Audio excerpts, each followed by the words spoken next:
warm welcome to all present here today for the ChangeMaker20 Summit, where visionaries and change agents unite to catalyze global transformation. Through collaboration and innovation, we embark on a journey to address challenges, inspire action, and forge a path to a brighter tomorrow. Together, we shape the future we aspire to see.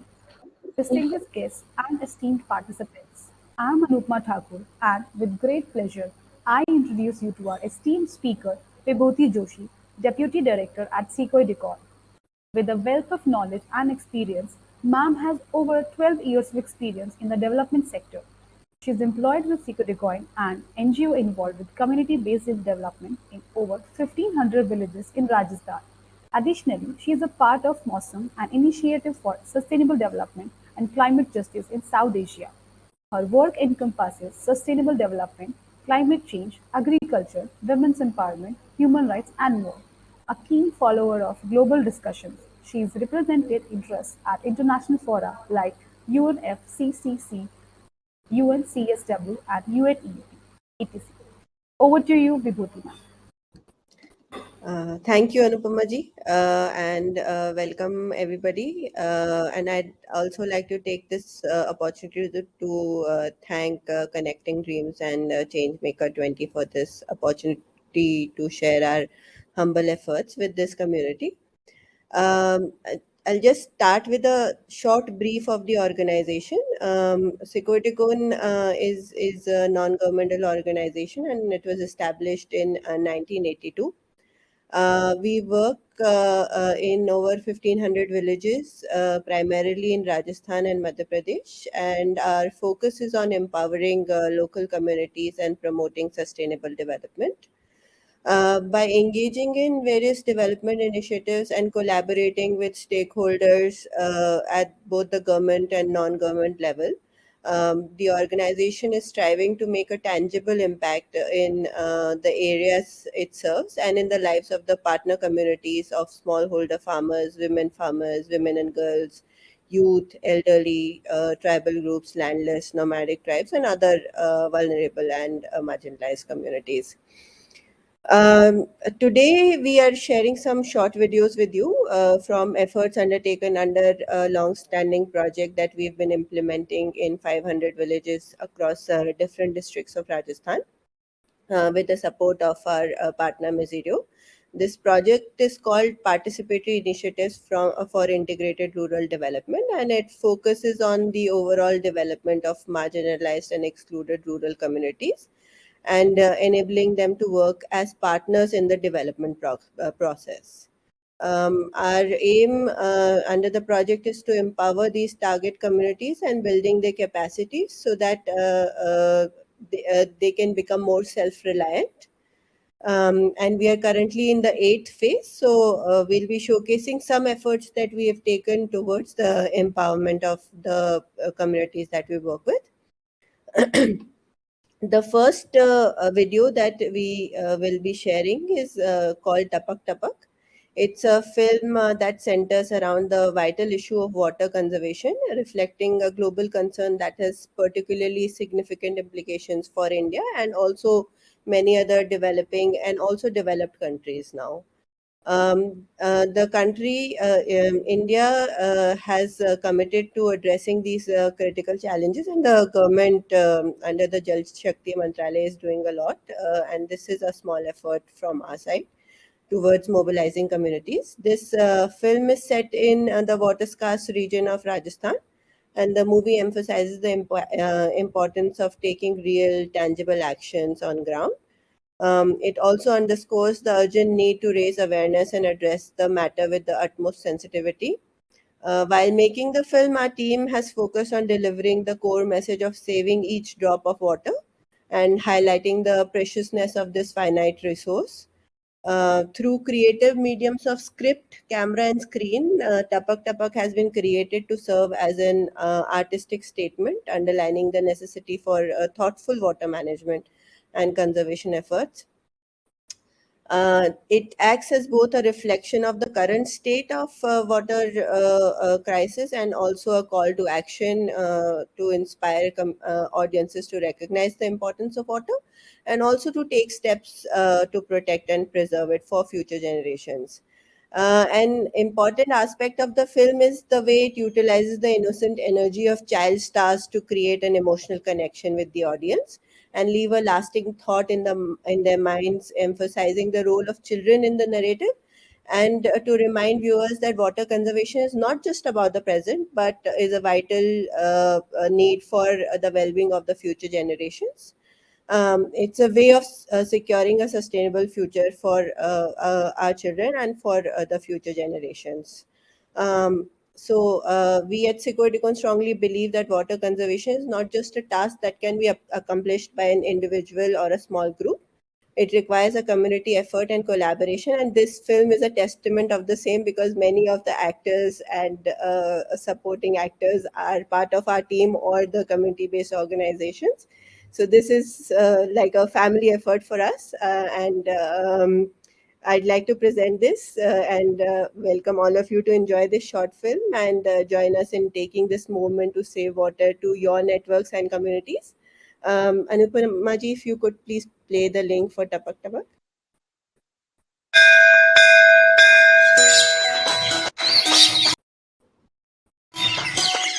दादी मैं school जा रही हूँ।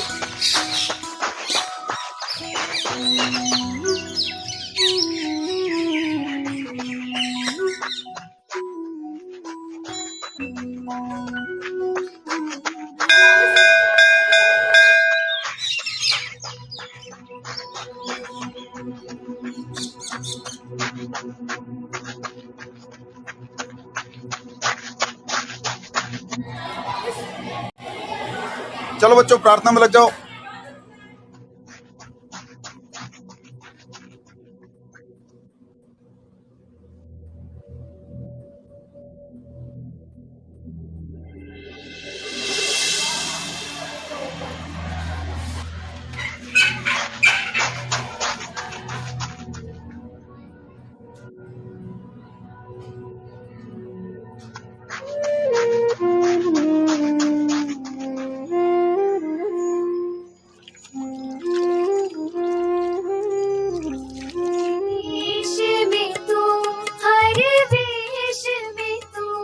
तेरे नाम अनेक तू एक ही है, तेरी रंग भूमि यह विश्व धरा, हर खेल में मेल में तू ही तो है, हर खेल में मेल में तू ही तो है।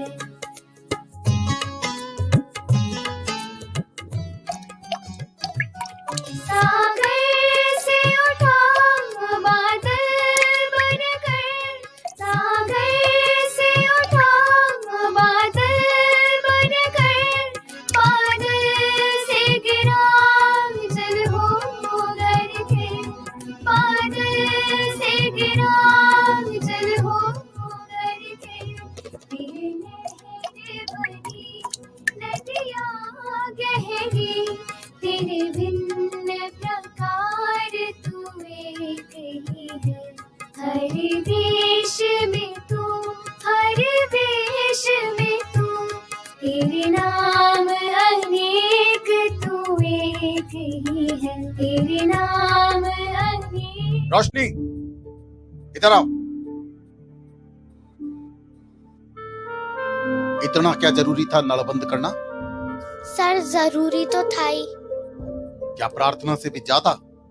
पानी भी तो प्रार्थना ही है सर, कल मैम ने ही तो कहा था।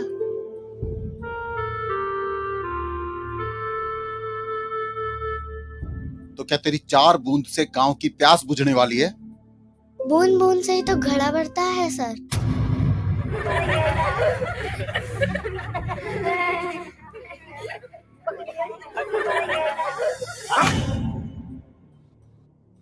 तो अब घड़ा ही भरो जाके। चली जाओ।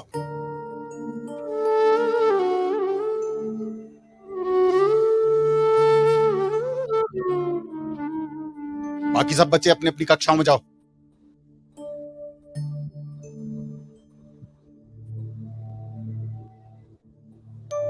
रोशनी, चले घड़ा भरने। चलो।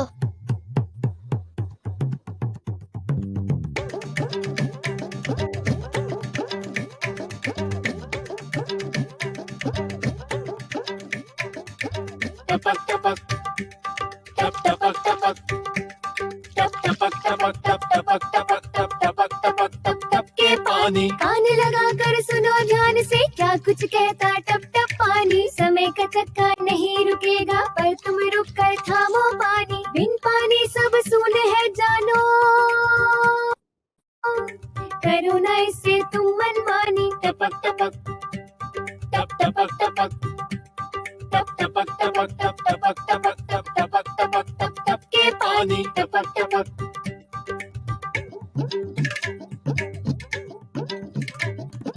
रुपया पैसा जोड़ रहे, पानी का खाता घटा रहे। आज न जोड़ा बूंद बूंद, जीवन संकट में पता रहे।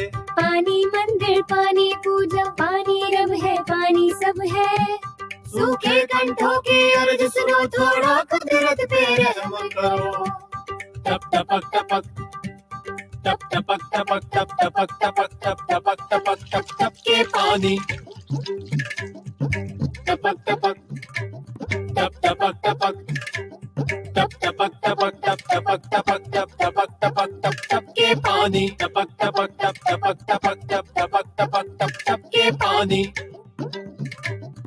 इकाई ने समझा, दहाई ने जाना, सैकड़ों ने मन में ठाना। कुएं बावड़ी ताल तलैया, ये सब जल के बैंक है भैया। जतन किया भाई जतन किया, सबने मिलकर जतन किया। तब जाकर पुरखों ने पानी को सुंदर आकार दिया। टपक टपक टप टपक टपक टप टपक टपक टप टपक टपक टप टपक टपक टप टप के पानी। दर्द को इनके तुम तरसोगे, घर यूं ही इन्हें व्यर्थ करोगे। घड़ी की टिक टिक बता रही, पानी के टिप टिप सता रही। पानी का पाठ पढ़ाते सब, पर कुछ करने से बचते सब। कथनी करनी का भेद न कर, पानी को यूं बर्बाद न कर। टप टपक टपक टप टपक टपक टप टपक टपक टप टपक टपक टप टपक टपक टप टप के पानी। आज जो पानी बचा लिया, तो अगली पीढ़ी याद करेगी। एक एक कर सब जुट जाओ, तब पानी की बात बनेगी। वचन दिया भाई वचन दिया, खुद को हमने वचन दिया। नहीं कहेंगे नहीं सहेंगे, पानी का अपमान कहीं। टपक टपक जल संरक्षण के लिए चाकसू के छोटे से गांव के बच्चों की मुहिम नो टपक टपक की सराहना करते हुए प्रधानमंत्री ने बच्चों को बधाई दी है। बच्चों ने तो कमाल ही कर दिया। नो टपक टपक टप टपक टपक टप टपक टपक टप टपक टपक टप टप के पानी। अब नहीं होगा टपक टपक, अब नहीं होगा टपक टपक।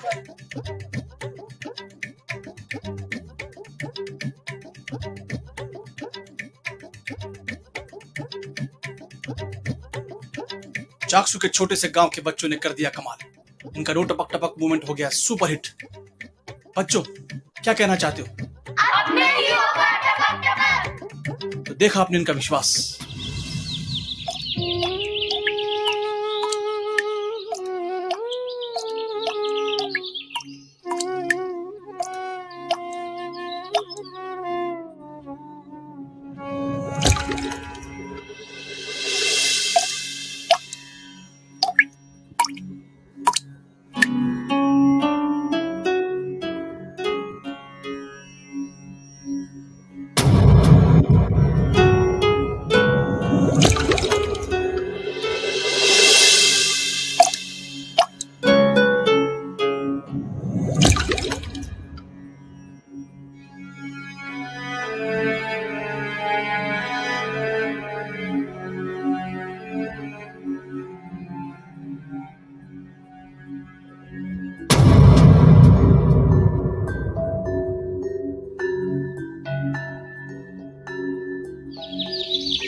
सावधान।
Thank you for showing the first video.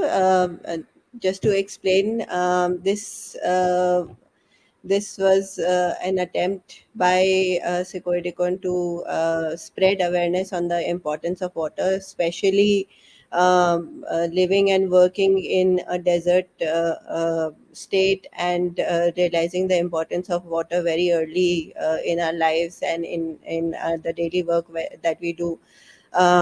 We decided that we need to use digital tool as a medium to convey this message to a wider audience, and to uh, reach out to more people to join this movement. And this movie, it depicts how the story of how a young girl, a small girl from a rural area,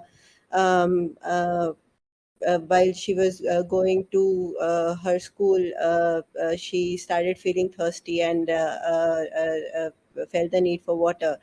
And she, after drinking the water from the tap in her school, she went to the prayer but realized that she left the tap open, and water was trickling down.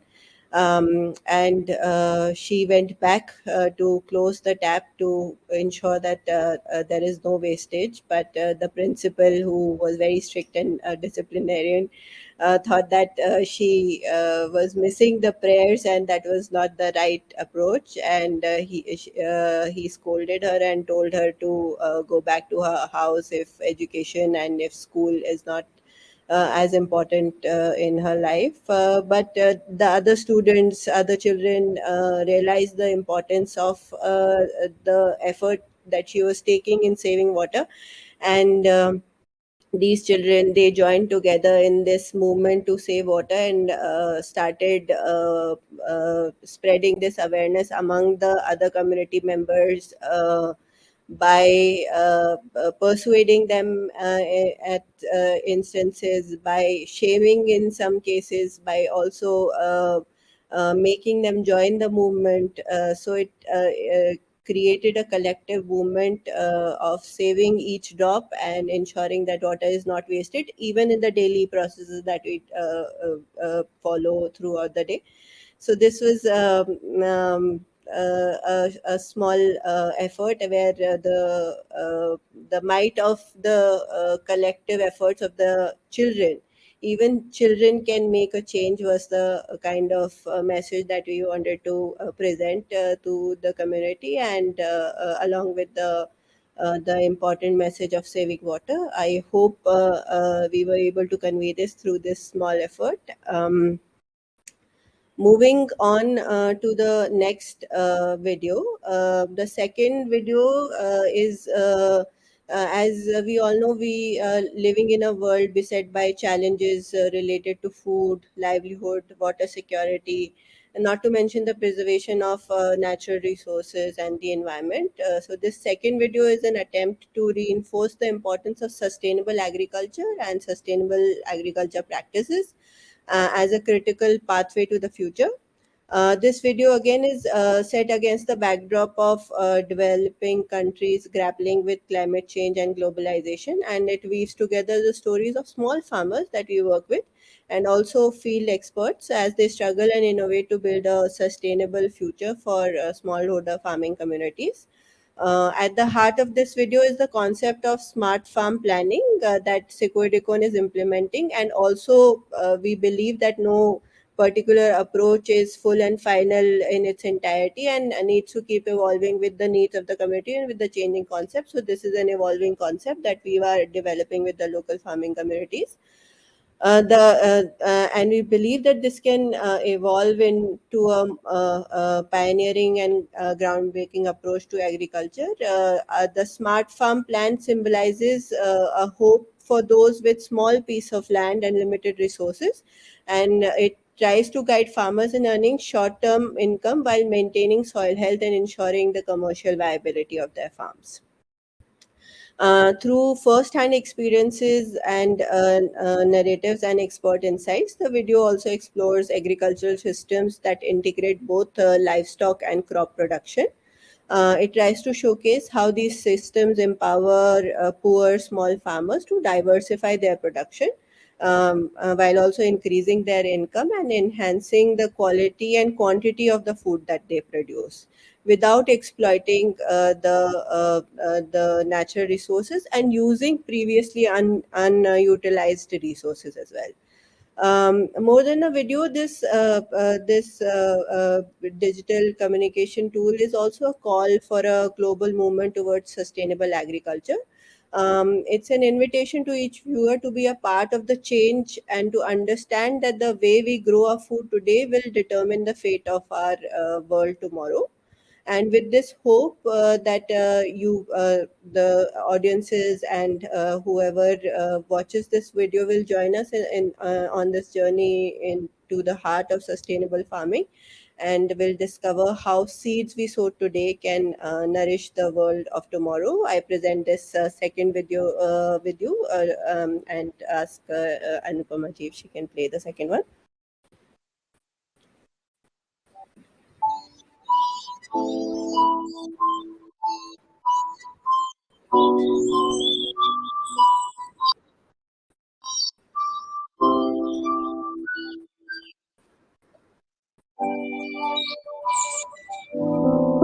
आज पूरी दुनिया जलवायु परिवर्तन से उपजे संकटों से जूझ रही है और उसका सामना करने के तरीके खोज रही है। खेती भी इस संकट से अछूती नहीं है। राजस्थान जैसे कम पानी और कठिन परिस्थितियों वाले राज्य में खेती के काम में जोखिम और बढ़ जाता है। स्मार्ट फार्मिंग खेती से जोखिम कम करने और खेती किसानी में कुशल प्रबंधन से छोटी जोत से भी नियमित आमदनी सुनिश्चित करने का उपाय हो सकता है। CECOEDECON ने कुछ किसानों के साथ स्मार्ट फार्मिंग के प्रयोग किए तो बेहद अच्छे परिणाम देखने को मिले। कम लागत में ही प्राकृतिक संसाधनों का प्रबंधन करके और देशज ज्ञान का इस्तेमाल करके बेहतर उत्पादन हासिल हो सकता है। इसके साथ ही निरंतर आय भी होगी और पोषण से भरपूर खाद्यान्न भी उपजेगा। साथ ही साथ मिट्टी के पोषक तत्वों में भी वृद्धि होगी। उसका बड़ा फायदा ये भी होगा कि पारिस्थितिकीय संतुलन भी बना रहेगा। दुधारू पशुपालन, बकरी पालन, मुर्गी पालन, मछली पालन, वर्मी कंपोस्ट, फलदार वृक्ष लगाना, सब्जियों का उत्पादन, मिश्रित खेती, जल प्रबंधन और सरकारी योजनाओं से जुड़ाव, ये सभी स्मार्ट फार्मिंग के दायरे में आते हैं। CECOEDECON पिछले 38 साल में विकास के कई सारे काम किए हैं। उसमें सबसे प्रभावी जो काम है वो किसानों के साथ किया है। सबसे लेटेस्ट जो काम पिछले 3 साल में हम लोगों ने जो किया है वो समेकित कृषि का है। उसको हम लोग एक तरफ से इंटीग्रेटेड फार्मिंग के नाम से पुकारते हैं या स्मार्ट फार्मिंग बोलते हैं। उसमें उसकी दो पहलू है। एक तो है किसान की जो रिसोर्सेस है उसको सिस्टमैटिक तरीके से उसको यूज करने की सलाह देना। दूसरा है उनके जो रिसोर्सेस से जितना इनकम बढ़ा सकते हैं वो इनकम लगातार साल भर उनको मिले, उसके लिए कोशिश करते हैं। वैसे उसके लिए हम लोग सलाह देते हैं, उनको थोड़ा कुछ फाइनेंशियल सपोर्ट भी देते हैं। इस काम को बहुत सारे किसानों ने सराहना, बहुत अच्छी तरह अप्रिशिएट किया है और उसको आगे बढ़ाने की संस्था और कोशिश करेंगे। इसी कड़ी में मालपुरा तहसील के चावड़िया गांव में रहने वाले स्मार्ट किसान भंवरलाल सेन ने मिश्रित जैविक खेती करने का अपना अनुभव साझा करते हुए बताया कि किस तरह उन्होंने एक ही साल में रासायनिक खाद का उपयोग करना पूरी तरह से छोड़ा और स्मार्ट फार्मिंग के तरीकों को अपनाते हुए कैसे उनकी फसल का उत्पादन दुगना हुआ। मैं स्मार्ट फार्म से जुड़ा हुआ हूँ 1 साल से। तो 1 साल में मेरे को मतलब दवाएं भी मिली, बीज भी मिला, फिर मेरे को वर्मी कंपोस्ट बनाने के लिए सहयोग मिला। तो वर्मी कंपोस्ट ने मैं बार बार इसको दिया तो मेरी फसल और अच्छी हुई अब की बार। फिर नेडम कंपोस्ट का खड़ा खुद गया, फिर बुन काम में लिया, दोनों खाद बना पाकर बाद में देसी तो दवाई। और मैं ज़्यादातर सब्जी की साइड में चालू, सब्जी की साइड में चाल पाके बाद का मैंने बढ़िया पता मिली। तो मैं मटर लियो, टमाटर लियो, यानी गेहूँ लियो, तो मिक्सी फसल कर बला के मेरे उनकी साथ साथ फिर मैंने ये फसल का मायने पौधा मिला, संस्था पौधा मिला। तो फिर मैं पौधा लगाया, तो पौधा और मतलब फसल दोनों बराबर बराबर चाल रही थी। मटर लगाया तो मटर बेचा मैंने 75,000 का, टमाटर लगाया तो मैंने आधा बीघा में टमाटर बेचा 30,000 का। और मैंने लहसुन और प्याज और गाजर और चने छोला सारा मिला के मेरे को ये 2 बीघा जमीन में 1,35,000 की फसल मैंने एक फसल में बेच भी। अंग्रेजी दवाई ने छोड़ फिर मैं देसी दवाई भी मैं लगाई, और आज भी देसी दवाई से ही फायदा ले रही हूँ। जैसे गुआर में लगाऊँ और जान बार मोपड़ा में लगाऊँ छो, मोंगा में लगाऊँ छो, एक ही दवाई लगाऊँ जो मैं अंग्रेजी दवाई ने बिल्कुल खत्म कर दी। और इशू मैंने पैदा डबल मिली थी एक ही साथ, अभी को धीरे धीरे मिली थी एक साथ ही डबल होगी। कमला देवी महिला किसान हैं और जयपुर के चाकसू तहसील के भादड़वास गांव में खेती का काम करती हैं। वे पहले अपने खेत पर केवल गेहूं की फसल ले पाती थी, लेकिन स्मार्ट फार्मिंग के बारे में समझकर अब परंपरागत फसल के साथ सब्जी, फल और फूलों की खेती भी करने लगी है। इस बदलाव से उनकी आय में भी बढ़ोतरी हो रही है और खेती में लागत भी कम हुई है। केंचुआ खाद तैयार कर कमला जी अपनी फसल को पौष्टिक भी बना रही हैं और इस तरह उसकी गुणवत्ता भी सुनिश्चित कर रही है।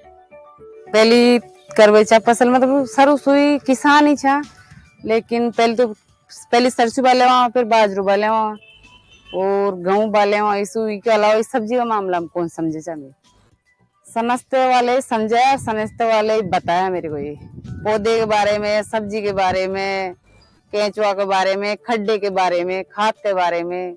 तो पहले मिर्ची और टमाटर लगाया, पर चौमासा मतलब बरसात बरसे टाइम चमा तो 20,000 की तो आपने मिर्ची होगी, 10,000 का टमाटर होगा।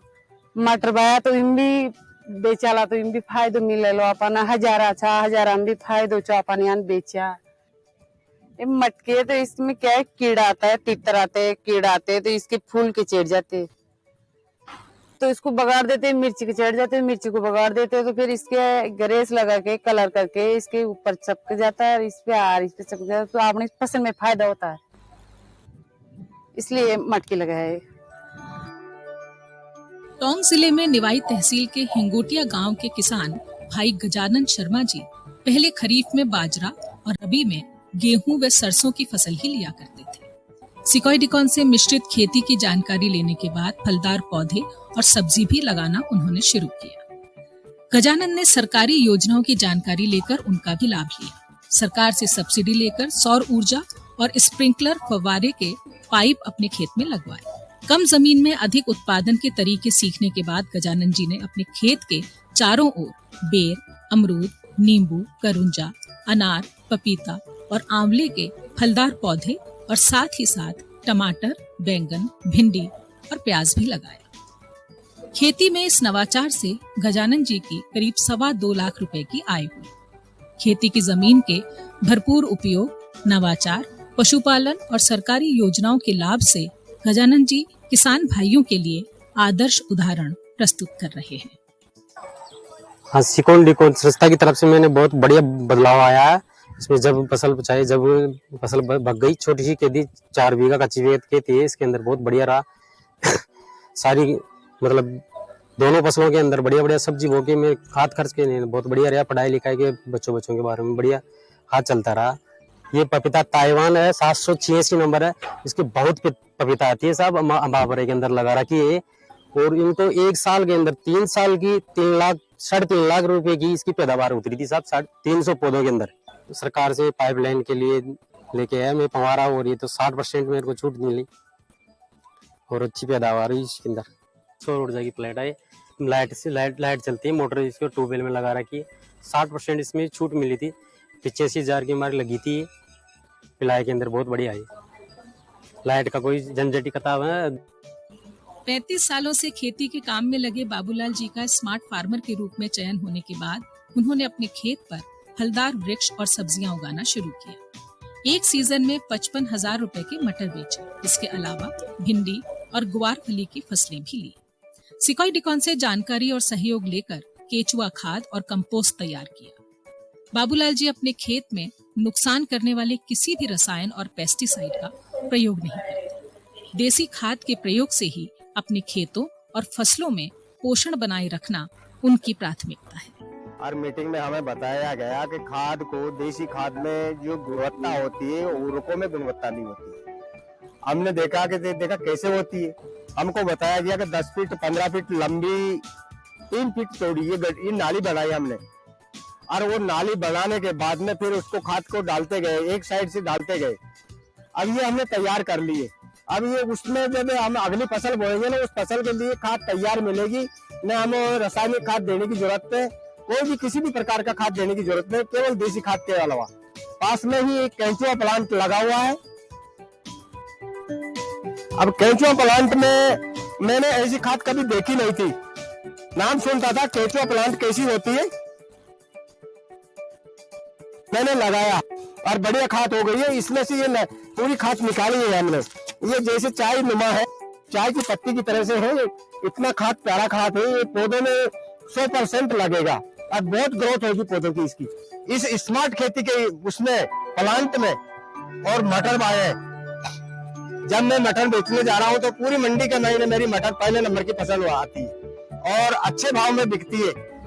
जयपुर से लाते हैं व्यापारी लोग, वो मटर बिकती है 20 रुपए किलो, 22 रुपए किलो, और हमारी मटर बिकती है 25 रुपए 27 रुपए किलो।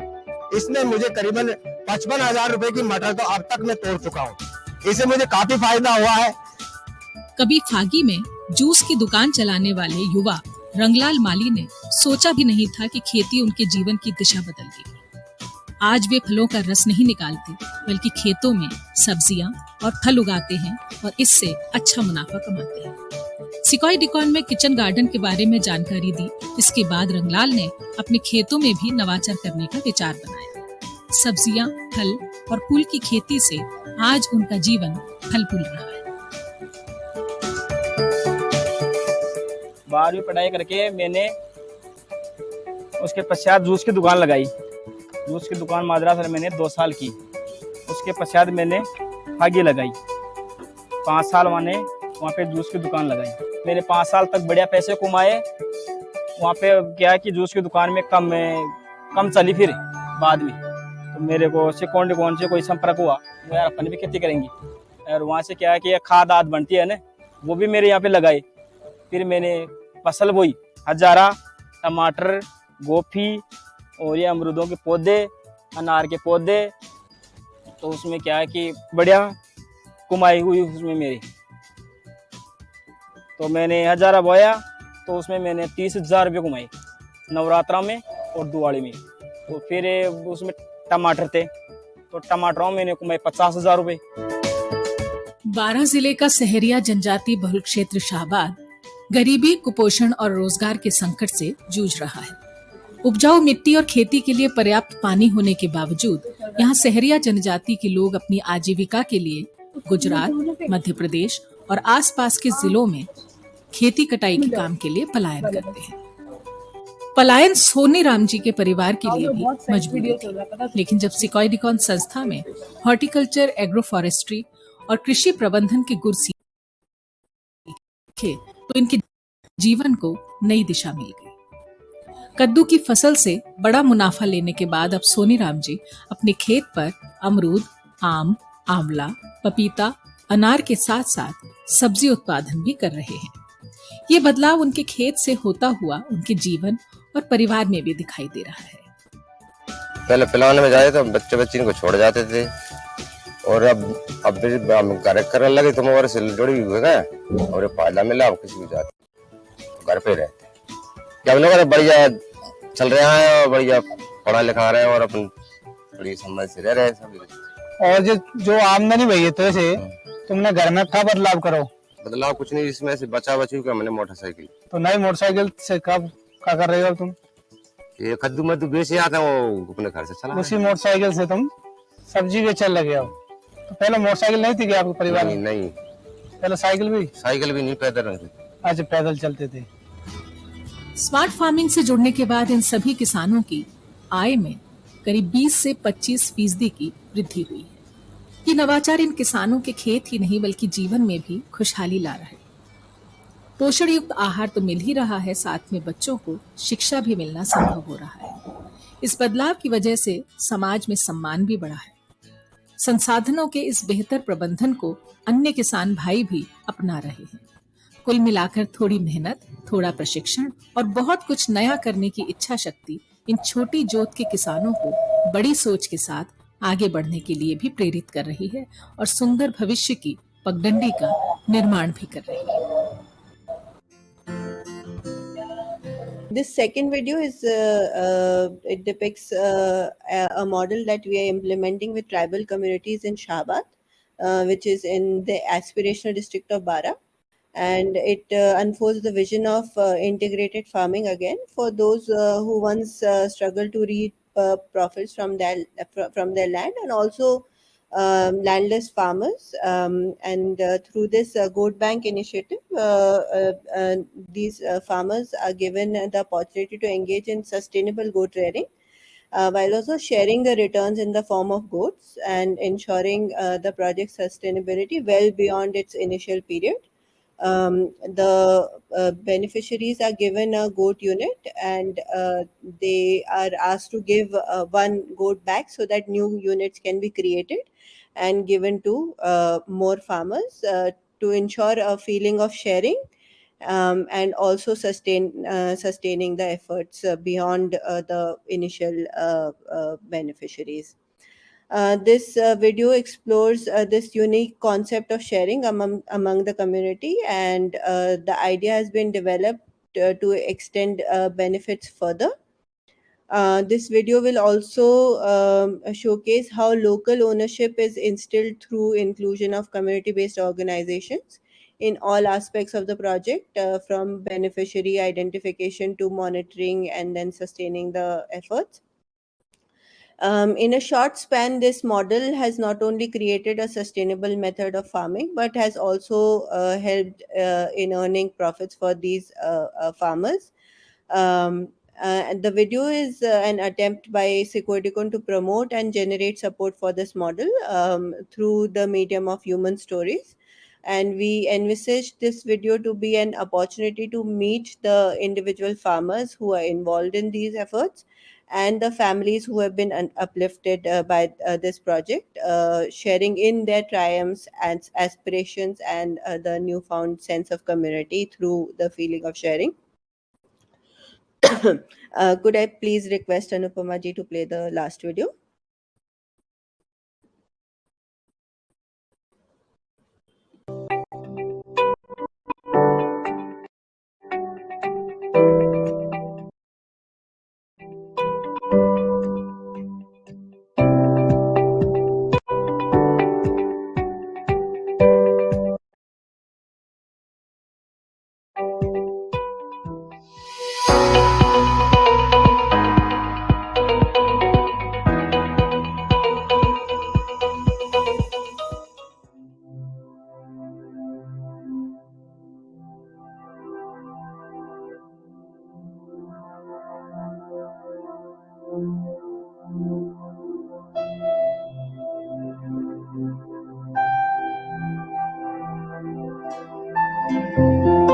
हम लोगों ने 2020 में वोट बैंक की शुरुआत की थी। कोविड की परिस्थितियों को देखने के बाद जो लैंडलेस फार्मर थे उनकी जो मजदूरी पर डिपेंडेंट थे उनको कैसे आजीविका सुनिश्चित की जाए।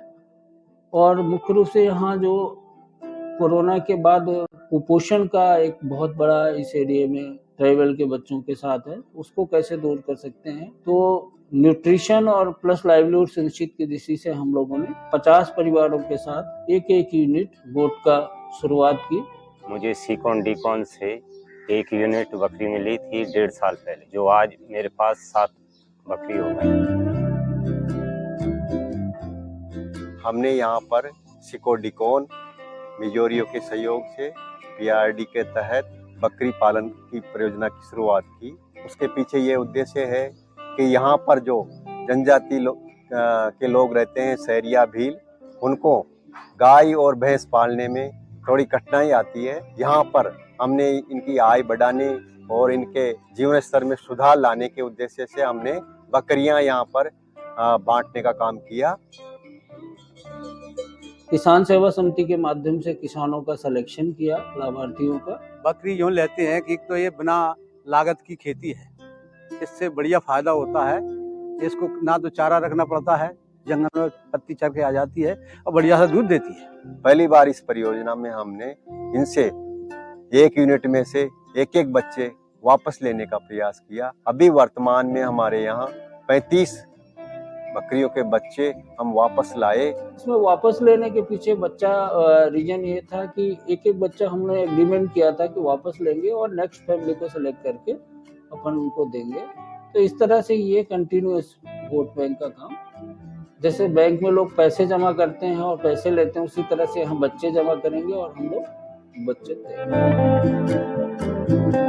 इनको बहुत फायदा है, दूध निकाल लेते, चाय बना लेते, मोड़ा मोड़ी पी लेते और इनको कमजोरी नहीं होते। बकरी आ गई तो हमारा रोजगार चल रहा है।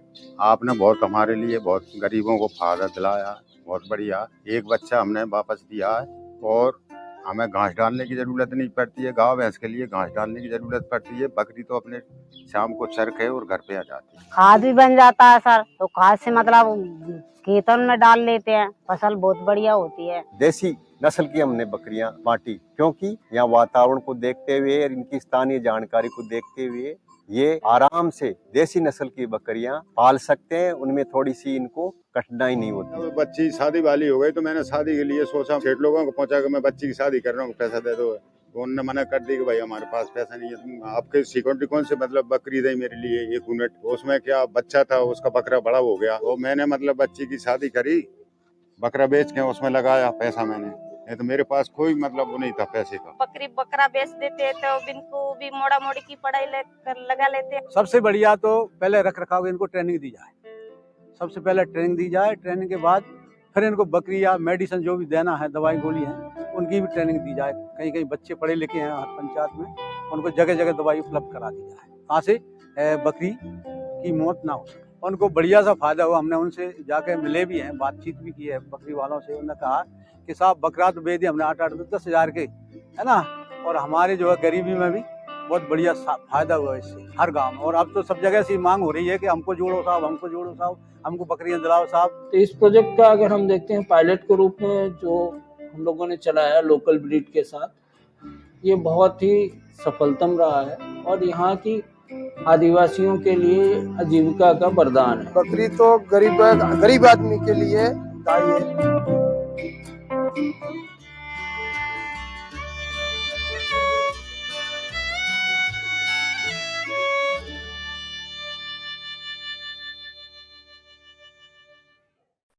Okay, so thank you so much for highlighting the importance of organic farming through various examples, videos, and how we should focus on sustainable agriculture methods to create sustainability in agriculture. On behalf of our team, I extend my heartfelt gratitude to each and every one of us for gracing us with your presence at this wonderful and enlightening session. It has been a truly inspiring and informative session, one that would not have been possible without the collective efforts of CECOEDECON and our attentive audience, and the dedicated team that worked tirelessly behind the scenes. So thank you so much, Vibhuti ma'am. And looking forward to see you again and hearing more such stories. Thank you so much for this opportunity, and thank you to the audience for their participation. Thank you.